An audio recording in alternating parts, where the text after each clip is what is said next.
കാരുണ്യവാരിധേ ഒരു പിടിയവിൽ പോലും കരുതാതെയല്ലോ ഞാൻ വന്നു.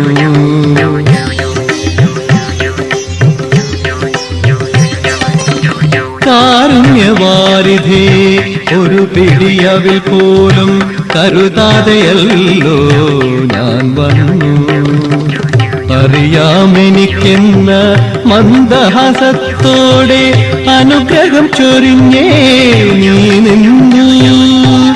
അമ്പലപ്പുഴ വാഴും കാർവർണ്ണ എന്നുമ്പിൽ നൃത്തമാടും മണിവർണ്ണ. നറുനവനീതം മണക്കുന്നുവോ തിരുവമൃതേത്തിന് ധൃതിയായോ. അമ്പലപ്പുഴ വാഴും കാർവർണ്ണ